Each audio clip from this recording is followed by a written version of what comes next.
اتنے اہل بیت عظیم. اہل بیت کتنے عظیم؟ جتنا قرآن عظیم. ان کی عظمتوں کو پہچاننے کے لیے ضروری ہے کہ جس علی کا ذکر ہم کر رہے ہیں اس کو آپ پہچاننے کی کوشش کریں. سامنے سے تقابل شروع ہوا. جناب محمد حنفیہ کا مشہور و معروف واقعہ. لوگ جو ہیں وہ آج تک سمجھ نہیں پائے. کتابیں الٹی سیدھی لکھ ڈالی ہیں. انہوں نے کہا کہ دعوی امامت کر ڈالا. حالانکہ دعوی امامت نہیں کیا. دعوی امامت جناب محمد حنفیہ نے نہیں کیا. انہوں نے تو بہترین اثبات دیا ہے, ثابت کیا ہے, اور یہ بتا دیا کہ امامت من جانب اللہ ہے, من جانب الناس نہیں ہے. یہ عہدہ وہ ہے جسے تم نہیں بناتے. تم تو وہ ہو جو خدا بنا ڈالتے ہو. تم تو وہ ہو جو خدا بنا ڈالتے ہو. بلکہ ہم یہ بتانا چاہتے ہیں کہ یہ وہ عہدہ ہے کہ جس کے سلسلے میں صرف اور صرف پروردگار کی جانب سے اس کی زندہ دلیل, سب سے بڑی دلیل وہ یہ ہے کہ جس وقت آپ سامنے آئے اور قوم سامنے آئی اور قوم نے آ کے تقابل شروع کیا کہ آپ دعویٰ کریں, اس لیے کہ وہ حالات ایسے تھے کہ جناب محمد حنفیہ ان سے یہ نہیں کہہ سکتے تھے.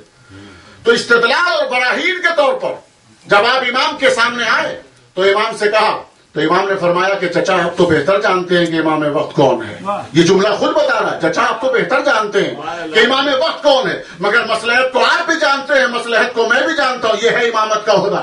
مصلحت کو آپ بھی جانتے ہیں, مصلحت کو میں بھی جانتا ہوں. تو چچا بہتر ہوگا چلے ہم فیصلے کے لیے خانہ کعبہ پہ حجر اسود کے پاس چلتے. اگر توجہ کیجئے گا, اگر محمد حنفیہ کے ذہن میں ذرہ برابر بھی کہیں سے گنجائش ہوتی تو محمد حنفیہ حجر اسود کے لیے راضی نہ ہوتے, اس لیے کہ یہ حجر اسود کسی کے باپ کی جاگیر نہیں ہے کہ جس کے کہنے سے بول جائے. جو کریں گے, حجر اسود کسی کی جاگیر نہیں ہے کہ جس نے جو کہا یہ بول جائے گا. نہیں, کمال کی چیز ہے. مجمع کو لے کر آئے اور آنے کے بعد اب جناب محمد حنفیہ آپ چچا ہیں, بسم اللہ آگے بڑھیے. پورا مجمع, پوری قوم دیکھ رہی ہے اور جناب محمد حنفیہ آگے بڑھے, سلام کیا, کوئی آواز نہیں آتی. ارے حجر اسود, سلام مستحب ہے, جواب واجب ہے. کہا میں جانتا ہوں, میں جانتا ہوں. آج کی مصلحت بولنا نہیں, میں جانتا ہوں. اب خاموشی طاری ہوئی, سارا مجمع گردنیں لٹک گئی. اب امام کی باری آئی. میرا چوتھا امام آگے بڑھا. اب آگے جیسے ہی قدم آگے بڑھے تو بجائے اس کے کہ خود سلام کرے, حجر اسود خود سلام کرنا. اور حجر اسود نے سلام کر کے بتایا کہ میں یہ بتانا چاہتا ہوں امام وقت جو ہوتا ہے اس کی اطاعت اور اس کی اتباع دنیا کی ہر شے پر ہوتی ہے. حجر اسود جس کو پروردگار رب العزت نے قوت سماعت دی ہے, قوت تکلم دیا ہے, اور تمام ان تصاویر کے چھاپنے کی قوت دی ہے, شہادت کی دی ہے. کوئی شخص آئے, کون آیا, کون گیا, کس نے احترام کیا, یہ ساری چیزیں حجر اسود بتائے گا, میدان محشر میں گواہی دے گا, یہ بولے گا, یہ کلام کرے گا. اور اس کی زندہ مثال مظہریت کی ضرورت ہے. مظہر یہ کہ سامنے معصوم ہو تو یہ اب بھی بول کر دکھائے گا. اور اس لیے سامنے بولا, جیسے ہی بولا تو سب نے جو ہے گواہی دی اس بات کی کہ حجر اسود نے کلام کر لیا. اور ہماری یہ بات طے تھی کہ حجر اسود اگر بول جائے گا تو وہ امام ہے. یہ دلیل دینا اس بات کی سب سے بڑی روشن اور مبین براہین میں سے ہے کہ امام زین العابدین علیہ الصلوۃ والسلام نے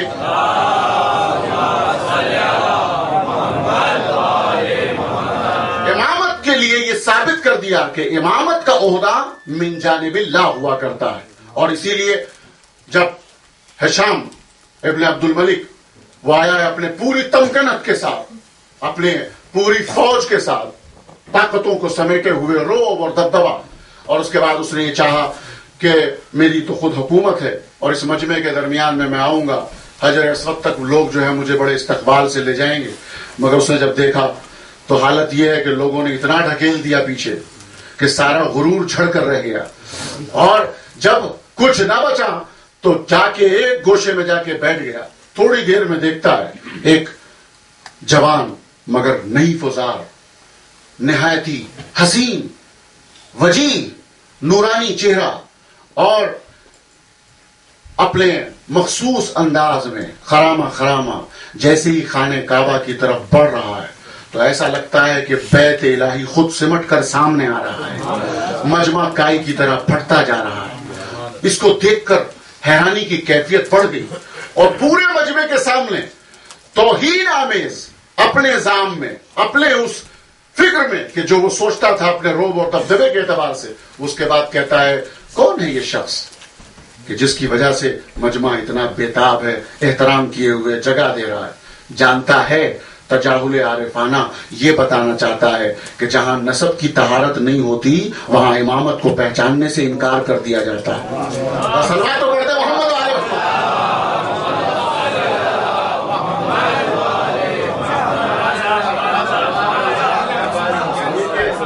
محبت اہل بیت بڑی غیرت مند چیز ہے، یہ ہر جگہ نہیں جاتی، یہ ہر جگہ نہیں جاتی۔ جیسے بجلی کا کرنٹ ہوتا ہے نا، کپڑے میں نہیں آتا، کاغذ میں نہیں جاتا، لکڑی میں نہیں جاتا ہے نا، اس کے لیے مخصوص وائر چاہیے۔ اسی طرح محبت اہل بیت کا جو کرنٹ ہے نسب کی پاکیزگی کو صلوات تو پڑھ دے محمد علیہ۔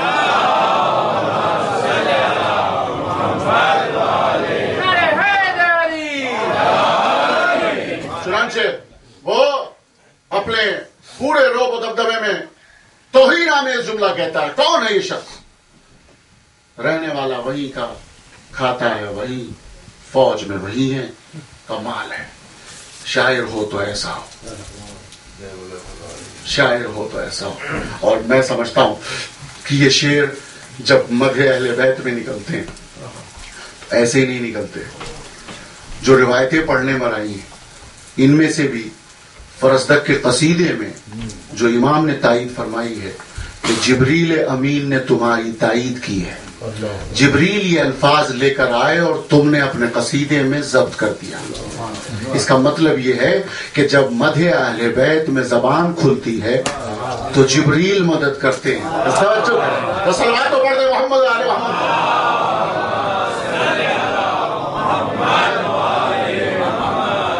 جیسے اس نے کہا کہ کون ہے یہ شخص تو فرزدق نے ایک مرتبہ کہا تو نہیں جانتا، تو نہیں جانتا، تو کیا جانے گا، میں بتاتا ہوں کون ہے۔ ھذا الذی تعرف الفتح وتحتہ، یہ وہ شخص ہے کہ جسے تو نہیں جانتا۔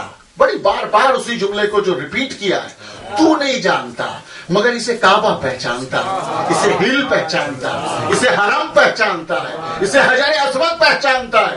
یہ تو وہ ہے کہ جو اپنے روب و جلال سے اور اپنے زہد و تقوی کی بنیاد پر اپنی گردن کو جھکائے ہوئے رہتا ہے، مگر سماج اور دنیا اس کے سامنے اس کے روب کی بنیاد کے اوپر ان کی مجال نہیں کہ گردنیں سامنے اٹھ جائیں۔ کیونکہ جب فضائل شروع ہوئے نا تو وہ ٹیڑھا ہوتا چلا گیا، گردن جھکتی چلی گئی۔ فرزدق نے بتانا شروع کیا یہ طاہر ہے، یہ طاہر کا بیٹا ہے، یہ خود صدیق ہے، یہ صدیق کا بیٹا ہے۔ سلسلہ جب شروع کیا علم التقا اور یہ کہہ کر جب واضح کیا تو اعتراض کیا، اور ظاہر ہے ظلم و جور آپ جانتے ہیں کہ بادشاہ نے وقت ان کے پاس جو کچھ ہوتا ہے وہ اس کے علاوہ کچھ کر بھی نہیں سکتے، ٹھیک ہے۔ اپنا ظلم و تعدی جب کرنا شروع کیا تو اس سے کہتا ہے کہ فرزدق تو نے تو آج تک ہمارے لیے کچھ نہیں کہا۔ تو فرزدق جھوم کے کہتا ہے اپنے ماں باپ بھی ایسے پیدا کر لے، بنا لے، ایسا طیب و طاہر خاندان ڈھونڈ لے،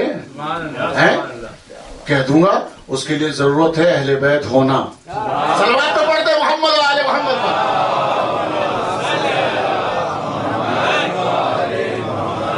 چونکہ مجھے چوتھے امام کے لیے ایک آدھ واقعے کی طرف اشارہ کر کے اپنی زحمت کو تمام کرنا ہے آپ کی، اور اسی کی طرف منزل کی طرف آگے بڑھ رہا ہوں کہ چوتھے امام کی یہ عجیب منزلیں ہیں اور اعجازی کیفیت ہے پوری زندگی اور حیات طیبہ پر اگر غور کیا جائے تو۔ جیسے میں تعارف کی منزل میں آگے بڑھتا ہوں کہ اللہ سبحانہ و تعالیٰ کی معرفت کے لیے امام سجاد علیہ السلام جو ارشاد فرماتے ہیں وہ بڑا عجیب جملہ ہے۔ فرماتے ہیں بِکَ عَرَفْتُکَ أَنْتَ دللتنی علیک، پروردگار شکر ہے تیرا کہ ہم نے تجھ کو پہچانا تیری ہی مدد سے، تیرے ہی ذریعے سے۔ وانت دللتنی علیک، اور تو نے رہبری کی، ہم نے پہچان لیا۔ یعنی تو معین بنا، تو مددگار بنا، اپنی ذات کو پہچانوانے کا اور ہم نے پہچان لیا تجھ کو تیری وجہ سے. یہ چوتھے امام کی معرفت آمیز جملہ ہے جو دعائے عرفہ میں امام سجاد علیہ السلام فرماتے ہیں. اور بالکل کاپی کیجئے آپ، بالکل چونکہ وہی میں ڈھلے ہوئے جملے. یہ علی ثانی ہے اور علی اول دعائے صباح میں ارشاد فرماتے ہیں مولائے متقیان امیر المومنین علی بن ابی طالب.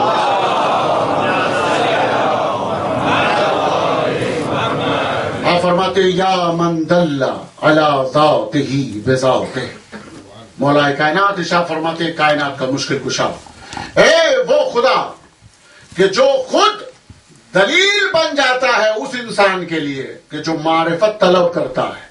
یعنی اگر ہم تجھے پہچاننے کی کوشش کرتے ہیں تو کوئی اور ذریعہ نہیں ہے تیرے اور ہمارے درمیان میں، تو ہی ہمیں پہچانواتا ہے، تو ہی ہمارا معین ہے. یا من دل علی ذاتہ بذاتہ، جو اپنی ذات کی معرفت کا ذریعہ خود اس کی ذات ہے، خداوند عالم ہے. اب دو میں نے نشاندہی آپ کے سامنے دی، ایک مولائے کائنات کی دعائے صبا کا جملہ پیش کیا، دوسرا جملہ میں نے آپ کو دعائے عرفہ کا جملہ پیش کیا. اب آئیے میں دو معرفت کے ایک جملے کی طرف اشارہ کرتا ہوں. شیخ الانبیاء معمار کعبہ جد الانبیاء جناب ابراہیم خلیل اللہ جب معرفت خدا میں قدم رکھتے ہیں، اور بڑی قرآن مجید نے مدح سرائی کی ہے، قصیدے سے بھرا پڑا ہے قرآن مجید جناب ابراہیم کے لیے. تو اس میں جناب ابراہیم یہ فرماتے ہیں، آنے کے بعد پورے واقعات آپ کے سامنے ہیں، مجھے تفصیل سے مجلس نہیں پڑھنا، گریز کر جانا ہے ابھی. اور وہ منزل یہ کہ جناب ابراہیم فرماتے ہیں یہ ستارے خدا ہیں، سب کے سب مجمع چلا آتا ہے، اور جب وہ ڈوبنے لگتے ہیں کہ نہیں، جو ڈوب جائے وہ خدا نہیں. ٹھیک ہے. چاند یہ خدا ہے، اس کی طرف جب بڑھے اور جب وہ غروب ہو گیا کہتے ہیں نہیں، جو غروب ہو جائے وہ خدا نہیں. سورج یہ خدا ہے، سارا مجمع آگے بڑھتا ہے، اور جب وہ ڈوب گیا کہ جو غروب ہو جائے وہ خدا نہیں. معرفت کا ذریعہ کیا بنایا؟ جو سب سے بڑے جد الانبیاء، شیخ الانبیاء، نحیف اول، حنیف اول، مسلم اول، جن کے بڑے بڑے القابات دیے قرآن مجید نے، معمار کعبہ، اس کا سب سے بڑا مرتبہ کیا دیا کہ انہوں نے معرفت توحید کے سبق اور درس جب دیے تو ذریعہ بنایا ستارے کو، ذریعہ بنایا چاند کو، ذریعہ بنایا سورج کو معرفت کے لیے. توجہ ہے؟ حاضر ہیں جی؟ ستارے کو، چاند کو، سورج کو ذریعہ بنایا معرفت الہی کا جناب ابراہیم نے. کیا وجہ ہے کہ جب انبیاء کی منزل آتی ہے تو معرفت کا ذریعہ چاند، ستارے، مہتاب ان کو بناتے ہیں، اور جب اہل بیت کی باری آتی ہے تو اہل بیت نہ چاند کا ذکر کرتے ہیں، نہ سورج کا ذکر کرتے ہیں، نہ ستارے کا ذکر کرتے ہیں، ڈائریکٹلی کہتے ہیں پروردگار ہم نے تجھے پہچانا تیری وجہ سے. یا اللہ یہ کیا وجہ ہے؟ انبیاء جب معرفت کا درس دینے آتے ہیں تو یہاں کی مخلوق کو واسطہ بناتے ہیں تجھ تک پہچانے کا، پہنچانے کا، معرفت کا ذریعہ. لیکن جب اہل بیت معرفت کا سبق دیتے ہیں تو کسی چیز کو ذریعہ نہیں بناتے بلکہ کہتے ہیں یا اللہ ہم نے تجھ کو پہچانا تیری وجہ سے. جتنا مطالعہ بھی اس کی طرف کریں گے آپ کو لطف آئے گا، مزہ آ جائے گا. اگر انبیاء ان چیزوں کی ذریعہ نہ بناتے، یعنی چاند کو، ستارے کو، سورج کو ذریعہ نہ بناتے، توجہ کی جگہ جملے کے اوپر، تو بے معرفت رہ جاتے. بہت چیلنج کر رہا ہوں، بڑے ثبوت کے ساتھ دلیل دے رہا ہوں آپ کے سامنے. اگر انبیاء اس کے علاوہ دلیل نہ دیتے، یعنی چاند اور ستارے اور سورج کو ذریعہ معرفت نہ بناتے تو بے معرفت رہ جاتے. اور اگر آل محمد اللہ کو ذریعہ معرفت نہ بناتے تو جہاں یہ بے معرفت رہ جاتے معاذ اللہ. توجہ کیجیے گا، بڑی نزاکت ہے، بہت ہی احتیاط کے ساتھ بولنا چاہتا ہوں تاکہ مقصد واضح ہو جائے. انبیاء اگر ذریعہ مخلوق کو نہ بناتے معرفت توحید کا تو بے معرفت رہ جاتے. اور اگر آل محمد اہل بیت طاہرین